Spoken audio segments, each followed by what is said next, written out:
As we enter the new millennia, accompanied by both challenges and opportunities unheard of in previous generations, many of us are wondering, with a mixture of excitement and anxiety, what kind of world will await us on the other side of these great transformations we are witnessing. As is to be expected, there is no shortage of prophecies ranging from the apocalyptic to the utopian. What is agreed upon by almost everyone, though, is the fact that we are entering a completely novel era, one that we will not find by studying our history books. And who is to tell what flavor of prophecy will turn out to be the one we manifest? Everything is up in the air, and the potential for our species, both positive and negative, has never been greater. One thing our history books can teach us, however, is the fact that just around these times of great transformation, again and again, mankind is gifted new ways of seeing the world, which so often turn out to be just what we need to evolve to the next level. This time is no exception. In the 90s, an individual named Forrest Landry received one of these gifts by discovering an utterly exotic formal system of metaphysics called the Immanent Metaphysics. As is to be expected, this system of thought is anything but trivial to grasp for a mind encountering it for the first time. Just as a pre-Pythagorean society had no concept of what mathematics should be, lacking any ideas and corresponding symbols to understand its basic components of equations, arithmetic, etc., our society lacks the vocabulary to readily understand and use the immanent metaphysics. So rather than trying to communicate the system formally, including the axioms on which it rests, let us instead focus on useful metaphors that enable an intuitive introduction to the material.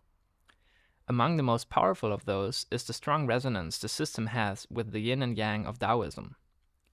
Namely, one can view the immanent metaphysics as a discovery of a formal system or a metaphysical geometry hiding in plain sight behind the yin and yang of Taoism, which takes the ancient philosophy even one step further, by acknowledging that the relationship between yin and yang is even more fundamental than either of those metaphysical qualities taken alone. With this, it effectively shifts the focus from duality to trinity.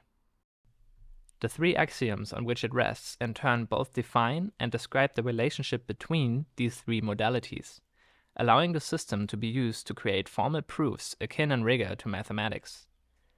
This probably sounds very abstract, which is unavoidable. Remember, so was describing mathematics to a pre-Pythagorean mind. But know that this system, through its unmatched generality, touches both the most abstract and most practical dimensions of life, with literally anything conceivable being included in its scope, ranging from fundamental particle physics, to the nature of time, to the relationship between the objective and the subjective.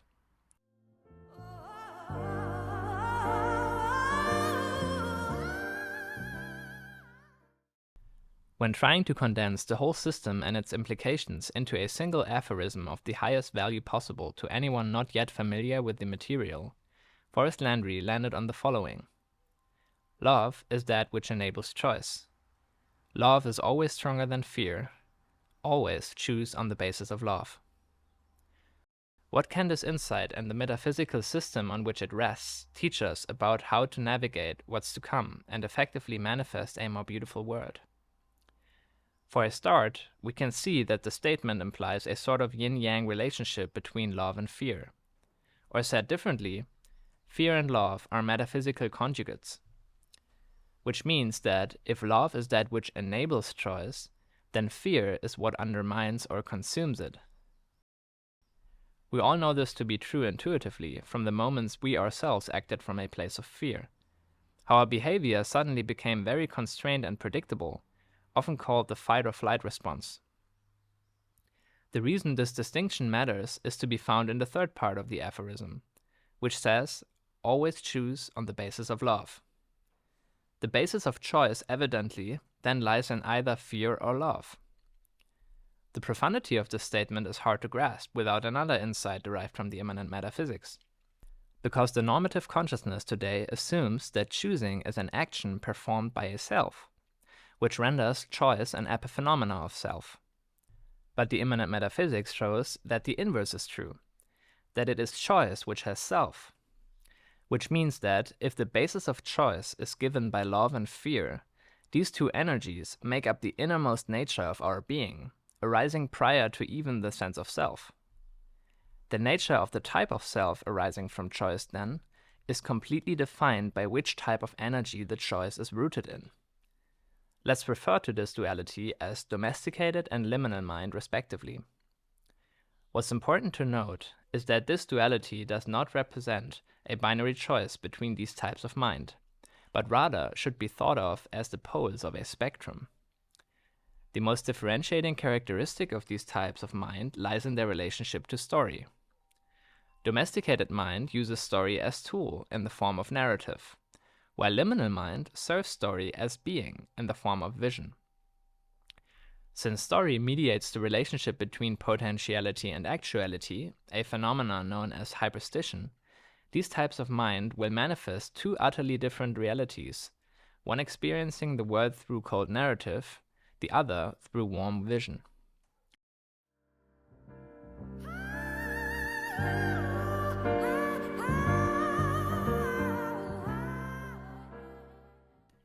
Where this gets especially interesting is when we ask the question with which story they relate to other selves.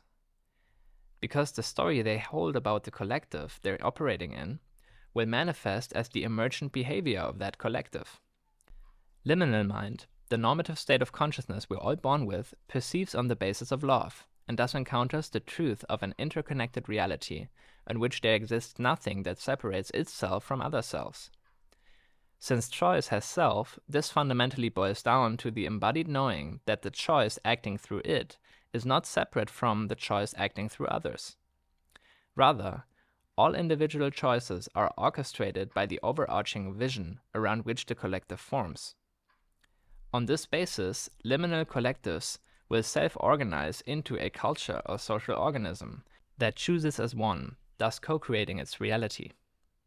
However, this is clearly not reflective of the way most of our species behaves today.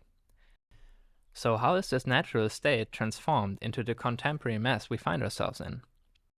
Well, no matter how well organized a society is, life is messy and will always manifest challenging situations. In varying degrees, these will always bring with them trauma, if not dealt with and integrated properly. In proportion to the intensity of the trauma, the traumatized self will enter a state of fear and dissociate from its feeling. This renders it disabled in the sense that it will now only be able to perceive relative truth, without having access to the qualities of goodness and beauty anymore. Thus, it will become susceptible to manipulation due to its inability to differentiate between narrative and vision.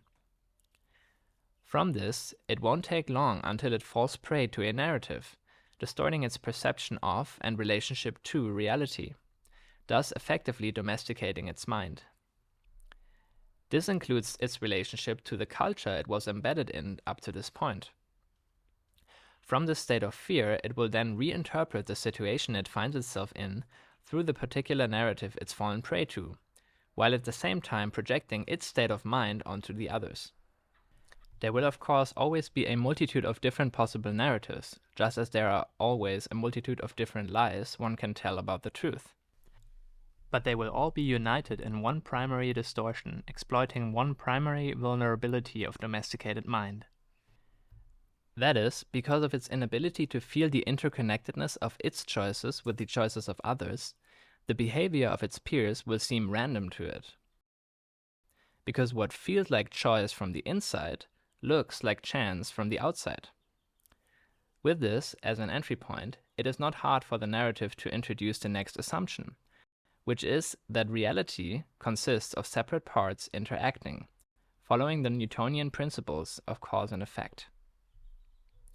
Which means that in every interaction, there are winner and loser, perpetrator and victim, predator and prey. One side being the cause, the other feeling the effect.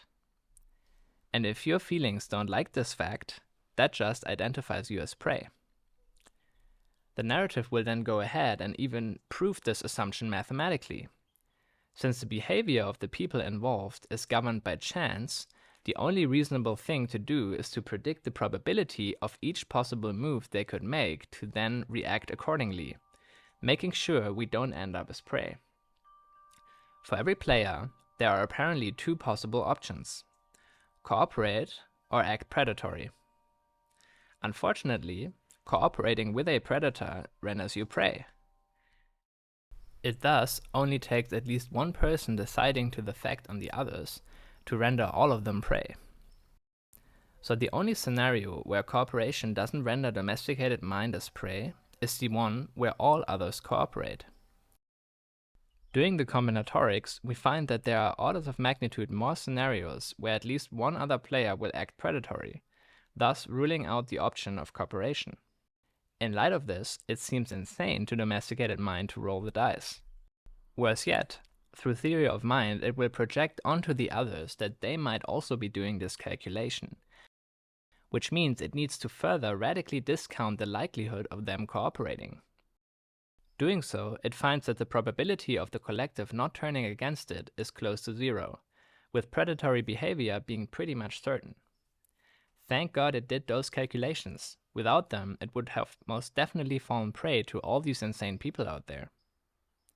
This way of viewing interaction is commonly known as game theory, and it is no coincidence that its discoverer, John Nash, suffered from severe schizophrenia.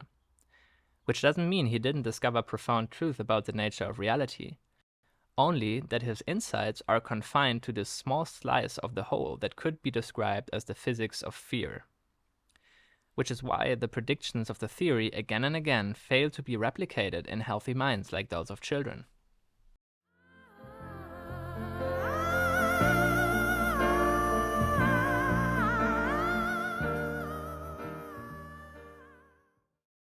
Interestingly, this type of thinking starts with the assumption that chance is the guiding force of interaction, but then derives behavior from that is converging towards pure causality, which is exactly what we would expect from fear-based thinking, since fear consumes choice, and causality constitutes the absence of choice. Thus, causality can be viewed as the fingerprint of fear. Shifting back from this narrow thought experiment to the real world, domesticated mind causally decides to act as a predator out of fear of ending up as prey. In game theory, this phenomena is referred to as the multipolar trap. The only problem is that it is radically outnumbered and thus can't readily take control of the situation. Since it is physically unable to overpower the others, it needs to shift to a metaphysical approach. Because what it can do is distorting the perceptions of others in ways that turns the collective against itself, the divide and conquer tactic. As we have just seen, the by far most potent circumstances for turning minds against each other is found in the phenomena of the multipolar trap. So all it needs to do is to seed one of those in the population. It does so through the engineering of narrative, which constitutes the characteristic parasitic relationship domesticated mind has to story. Since a healthy or liminal mind is fully connected to its capacity for feeling and thus immune against the weaponization of facts, often referred to as narrative warfare, the narrative engineer is incentivized to bring about circumstances that increase the likelihood of unintegrated trauma in the collective. Proportional to its succeeding in this, its engineered narrative will proliferate throughout the population.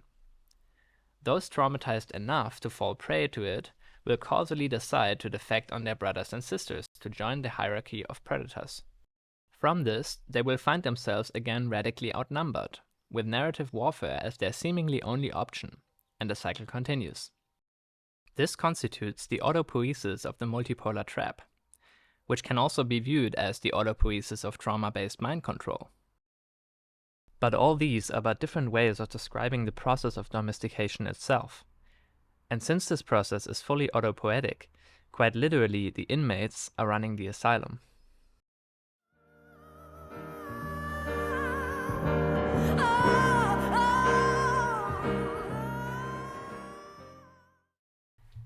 This acts as a metaphysical force devouring organic culture and transforming it into machine-like cult. The seemingly inevitable force is often referred to as Moloch. It is important to understand, though, that this force is not separate from, nor has power without, the minds that serve it. So in this sense, domesticated mind can be understood as Moloch consciousness.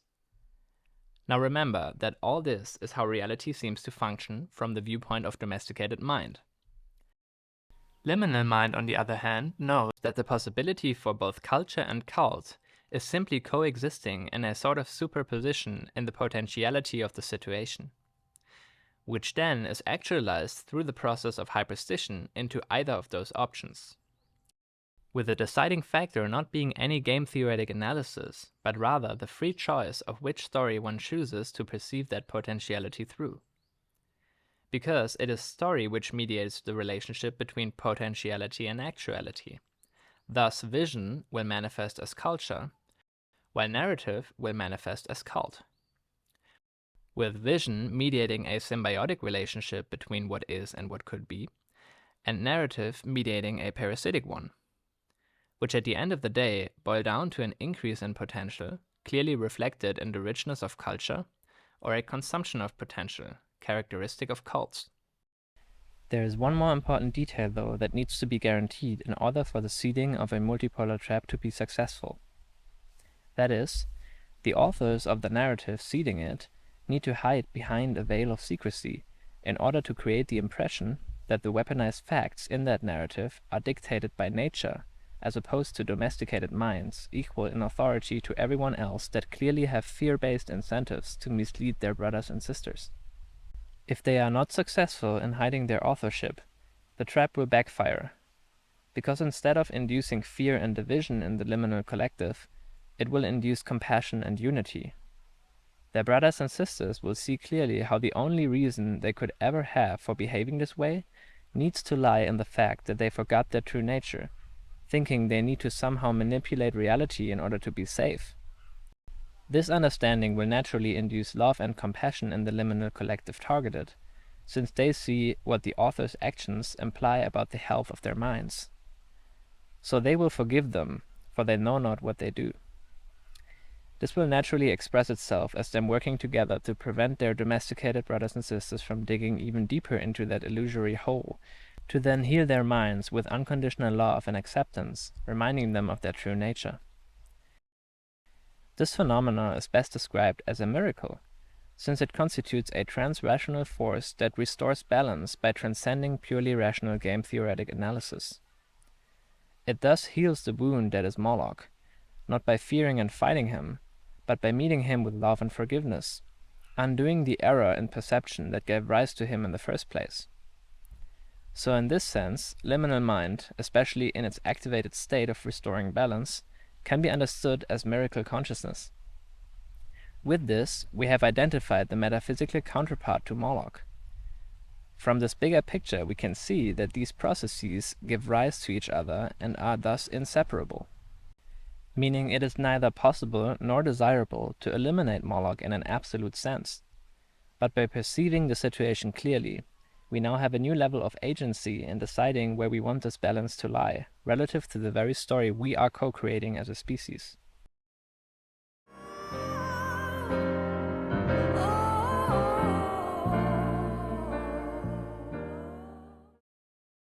It is important to note, though, that this activation into miracle consciousness can only occur when the veil of secrecy is pierced. In other words, the piercing of the veil constitutes the first necessary step in the sequence of the miracle.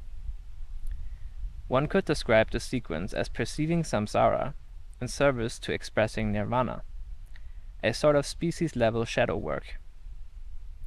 To the degree to which Moloch is able to effectively hide its existence from miracle consciousness, there will be no possibility for our species to heal and integrate this shadow. Interestingly, though, since this veil is a necessary component of the growth of Moloch, it is by definition present at every level of the structure, meaning each of his servants will be able to perceive what is happening below it, but have a very limited understanding of what is being decided above it, let alone how far upwards the structure stretches. This enables Moloch to create and maintain the illusion for each that they are at or close to the apex of the hierarchy, and thus part of the exclusive club of non-victims, creating an army of slaves by making them believe they are masters. The engine of the structure is powered by two connected beliefs he instills in his servants. First, that they move up the hierarchy by establishing more and more layers beneath them, which, relatively speaking, might be true, but in an absolute sense obviously does not change their level of freedom. And secondly, that the freedom of choice they used to have, which they still somewhere remember, is to be found at the apex of the hierarchy, so that they look outside of themselves for the thing that they can only find within. Ironically, the exact inverse is true as symbolized by the narrowing shape of the pyramid structure, which implies a further constraint of freedom when ascending the hierarchy, often referred to as rules for rulers. This inverts the common perception that the slaves are to be found at the bottom of the hierarchy. Seeing this clearly cannot not induce a sense of compassion and understanding, especially for those deep down this vicious cycle, no matter how twisted their minds have become along the way. Recognizing that they are trapped in an endless pursuit of recovering something that they never truly lost. However, for healing to take place, miracle consciousness first needs to pierce the veil. Because of the whole structure being clouded in secrecy, this is not a straightforward task. Since the transparency fades very quickly, the deeper one tries to look inside the mind of Moloch. This seems very unfortunate for miracle workers who seem to be limited by this fact to only deal with surface symptoms, rather than being able to address and heal the deeper roots of the wound. However, luckily we are not limited to this specific direct investigative epistemology. Because the deeper a mind descends into the darkness of the structure, the more domesticated it becomes, which is synonymous to saying the more predictable it becomes. Meaning exactly where the direct investigative approach starts to fail, Moloch starts to converge ever more closely to a purely causal machine that can be readily described by the physics of fear. We thus can, with a high level of certainty, extrapolate from the visible surface into the depths of the structure by studying the principles of domestication. This allows us to understand the nature and aspirations of Moloch himself, without needing to identify and study all his individual servants. Akin to how there's no need to study each individual cell of an organism under a microscope in order to understand the organism's nature and behavior.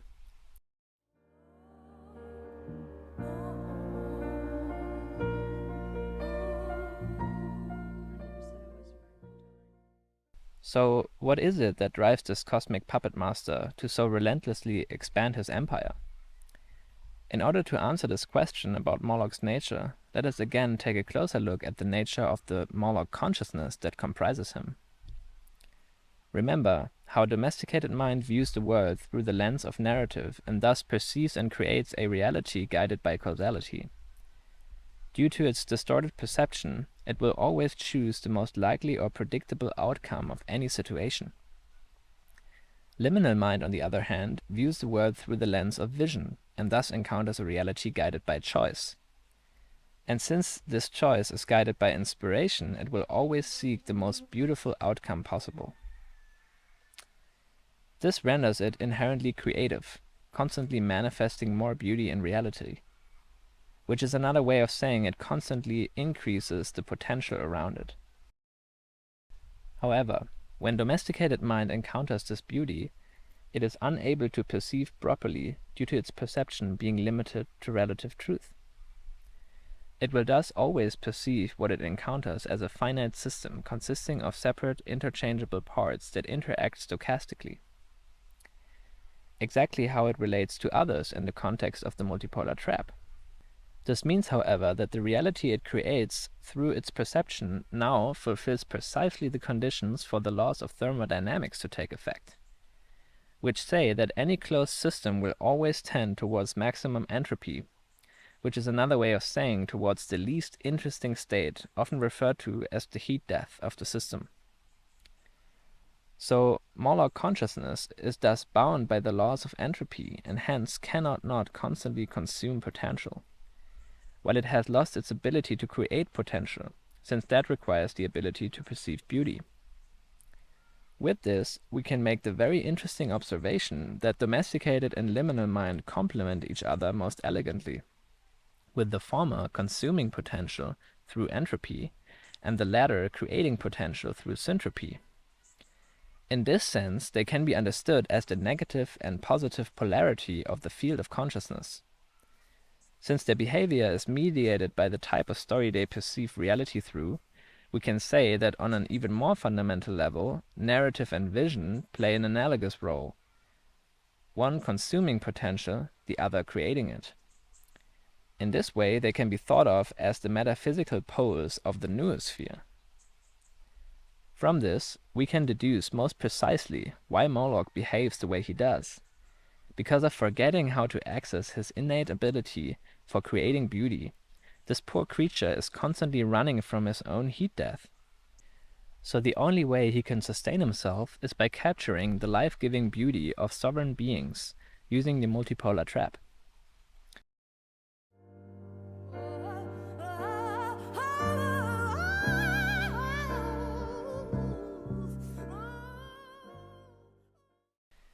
What is crucial to understand, though, is that creativity, the source of beauty, can only exist in freedom, which renders Moloch absolutely powerless in capturing it directly by force. He will only ever use force indirectly to incite trauma and confusion in his targets, in the hope that they will give away their choice freely in exchange for safety. Since doing so constitutes a shift into Moloch consciousness, it will simultaneously bring about a distortion in the perception of the target, which will make it seem like Moloch is so powerful that they did not have a choice but feed him with their freedom. While in actuality, all the power lies within them, and they just project it onto Moloch, after forgetting that they gave it away out of their own volition. So Moloch, in a sense, emerges from the forgetting of one's true nature. And throughout recorded history, this unconscious process has proliferated on our planet, constituting the driving force behind all the trauma-based mind control atrocities mankind has inflicted on itself, which could be termed as the Age of Moloch, ranging from children crusades to colonialism to the Holocaust. Today, we have reached a point where this process is nearing its completion, in the perfection of the globalized Molochian machine, with the real possibility of us locking ourselves into this most uninteresting of possibilities.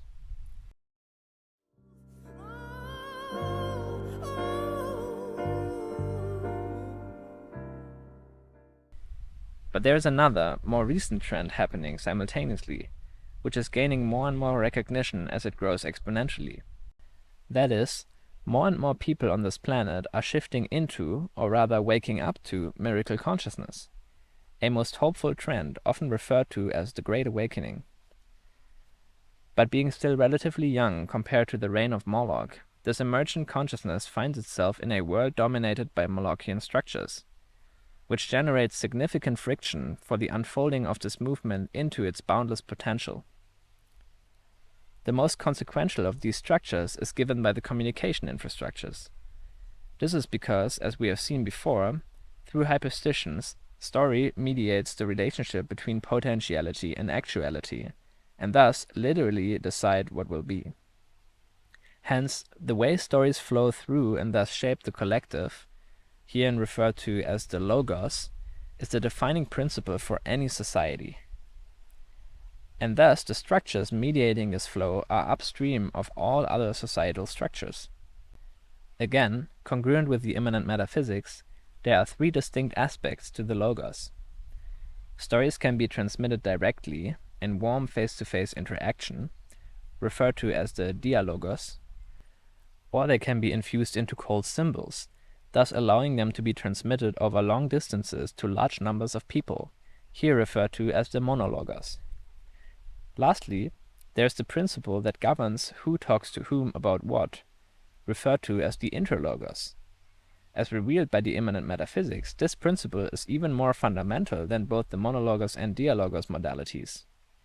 As such, Moloch's control over our species rests upon his control over the interlogos structures. And over the course of his reign, he has captured and transformed them slowly but surely to serve his needs. Namely, tuning them precisely to optimize for the proliferation of, and lack of immunity against, narrative warfare, by making them monologous-centric. However, this Molochian project of replacing the warm dialogos modality with the cold monologous one has not yet reached its conclusion. So to the degree to which we are still talking to each other with curiosity and respect, the social machine has not yet reached its perfection, meaning we are still free to choose our own destiny.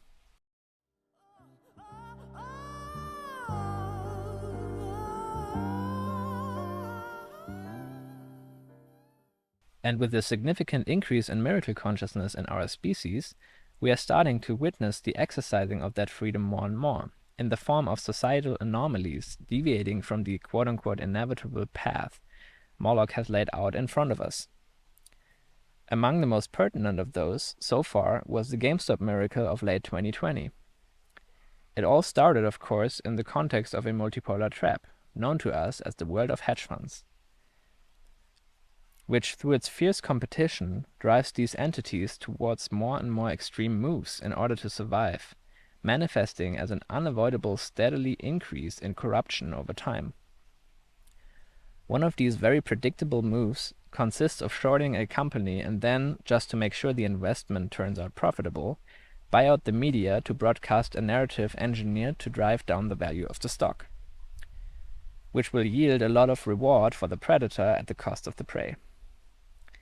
In late 2020, a set of hedge funds, in perpetually trying to get an edge over their competitors, chose to apply this move on the company GameStop. Usually, this would seed a multipolar trap, like it has 1,000 times before, of people selling their shares before the others can do so, to not have to carry the burden of the event. This will result in a sort of pecking order emerging, with the fast ones at the top and the slower ones at the bottom. And of course, the company itself as the ultimate sucker of this game. In essence, what's really happening here is that through their expertise in the Game of Thrones, the hedge funds understand the physics of the collective well enough to use the population as a sort of instrument of carrying out their agenda for them through hyperstition, thus conducting a robbery with extra steps and huge collateral damage hidden behind complexity and veils of secrecy. What they just could not have anticipated, though, was the fact that the level of miracle consciousness silently had already surpassed a threshold which would radically alter the physics of the collective targeted. There were enough retail investors of the company in miracle consciousness that would, rather than blindly following the authority of the media, stick to their own intuition that told them that if anything the targeted company will have a positive future. Being strong enough in their conviction, they would not succumb to fear and start panic selling their shares. Instead, they would successfully pierce the veil of secrecy by following the incentive structure all the way back to identifying the author of that narrative. Because of this, the seeding of the multipolar trap backfired dramatically. Using the communication infrastructures of mainly Reddit, they quickly started educating people about their discovery. Thus, instead of spreading fear and division, the discovery of the hedge fund's corruption instead inspired a higher level of coherence in the now rapidly growing collective of retail investors. Together, they would very simply do the opposite of what the multipolar trap wanted them to do, and collectively buy and hold even more shares, thus driving up the value of the company dramatically. Considering the immense plot twist this anomaly wrote into the Molochian script, this miracle was certainly one of the most empowering and inspiring moments in recent human history. And in a narrow sense, it was also extremely successful, constituting an enormous wealth transfer from Moloch into the hands of the people, with this specific Molochian loophole of destroying a shorted company being closed permanently through purely cultural means. But it clearly only scratched the surface of the true potential of miracles, because the collective quickly slipped into the old Molochian patterns of drawing its inner coherence from a common outer enemy, something that true miracle consciousness fundamentally does not require. By separating themselves from the apparent villains, the miracle workers effectively isolated the miracle from reaching the rest of Moloch, rendering it confined to the narrow domain of the stock of a single company, with the world of hedge funds still being trapped in the same multipolar trap driving the very corruption that started all this. This shows that making people hate him is actually one of the most essential ways for Moloch to shield himself from healing and simultaneously feed the expansion of his empire.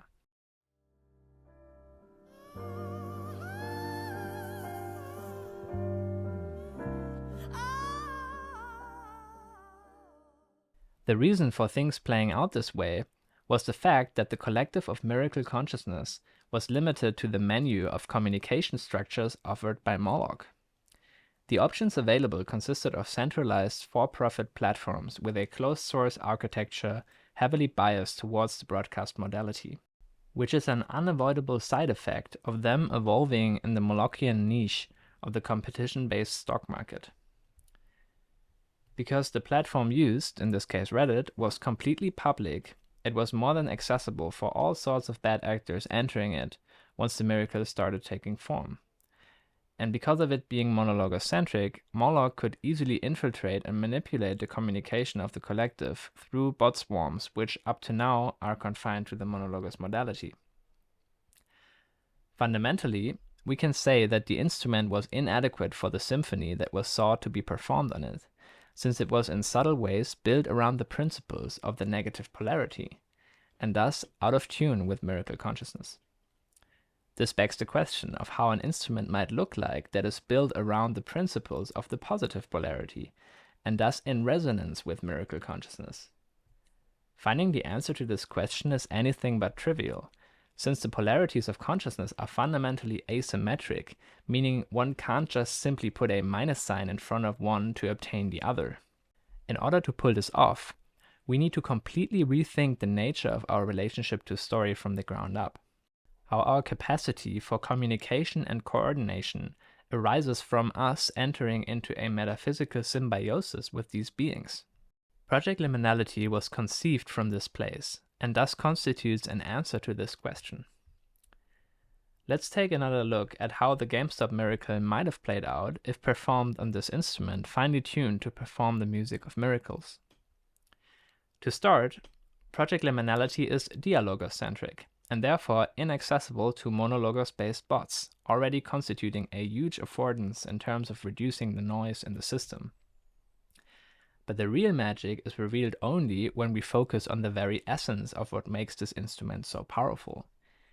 That is, at its foundation, Project Liminality acts as an interface into the noosphere, the kingdom of story, which is every bit as real as the biosphere, though easy to miss, since unlike the biosphere, it is not to be found in physical space. Rather, the noosphere exists in a different kind of space we might refer to as liminal space. In liminal space, distance works differently, since locality is defined by shared vision, i.e., one travels to a story place by resonating with that vision. What this fundamentally boils down to is that what is a border in physical space becomes a horizon in liminal space. This might sound abstract, but as we will see in a moment, this constitutes one of the most powerful properties of Project Liminality. To illustrate why, let's consider how the GameStop dynamic would have been changed in the context of liminal space.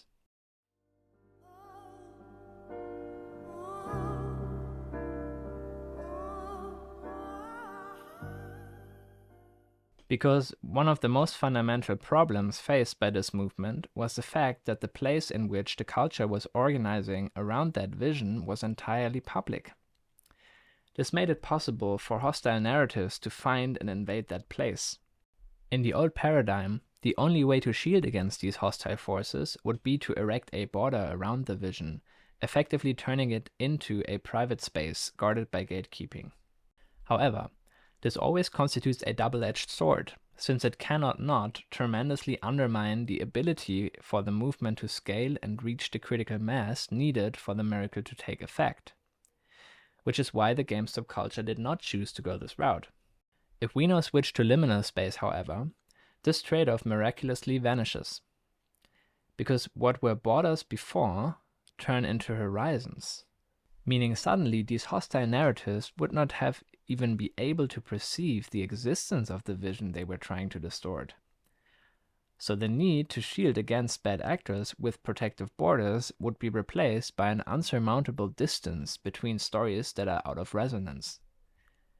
In liminal space, travel is achieved through resonance, meaning bad actors can only ever reach the place in which the miracle is conducted by becoming of that vibe, at which point they cease to be bad actors. Magically, this remains true even if at some point generative AI capacity would extend into the Dialogos modality, since they could only reach that place by modeling that vibe, at which point they will be nothing more than a cybernetic enhancement for the collective intelligence organizing there. From a more global perspective, that means one can only really enter through the layers of liminal space by peeling away the layers of domestication. This constitutes the metaphysical counterpart of minds having to be corrupted and domesticated proportional to the degree to which they seek to descend into the Molochian sinkhole. At the core, there will naturally emerge an oasis for liminal minds to enter thoughtful and considered dialogue with each other, finding always the right conversation partner through resonance, with insights being broadcasted intelligently through the coherence beacon, filtered by the social resonance filter. In this paradigm, the GameStop Miracle wouldn't have gotten stuck in the simplistic us versus them narrative, but rather have evolved through the combined intelligence and wisdom of the liminal collective into increasingly more considerate and inclusive visions of the true nature of the situation and the most effective ways to consolidate healing. A collective effort of perceiving samsara and expressing nirvana. So what started as a narrow miracle of inverting the vector of polarization from Moloch to Miracle would have evolved into the recognition that those trapped in these Molochian structures are our brothers and sisters, who would only ever behave that way because they carry unfathomable amounts of unhealed trauma within them. So rather than buying into their story that their behavior constitutes a predatory assault with us as their prey, there would be the recognition that their actions really constitute a cry for help. From this deeper understanding, we could not feel deep love and compassion for them, which would express itself by us recursively working through the Molochian hierarchy, healing all these narrative wounds in the noosphere that facilitate the multipolar traps keeping our brothers and sisters hostage. A movement rooted in love, that hence knows no boundaries or separation. A movement that recognizes the meaningfulness of the hour, with our species having reached a crossroads of destiny. Being encouraged by the meta-crisis to make a conscious choice of what role we collectively want to play in the larger symphony of creation. There is no right or wrong in this, only an authentic question of what future resonates more with us. One of capturing and consuming on the basis of fear, or one of giving and creating on the basis of unconditional love. So in Project Liminality, it does not matter where a miracle starts, because by harnessing more and more of the combined power and wisdom of the collective, all miracles will converge and integrate into the one vision that unites us all, bringing about the more beautiful world our hearts know is possible.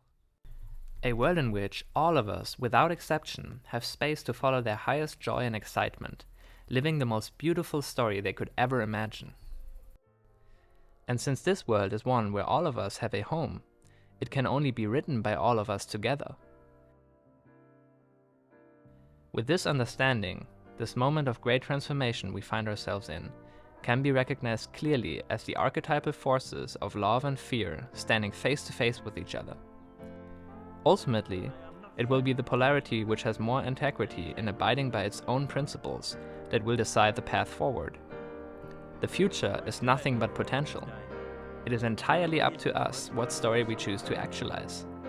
Will we fear and fight Moloch, and thus succumb to the very darkness we are trying to oppose?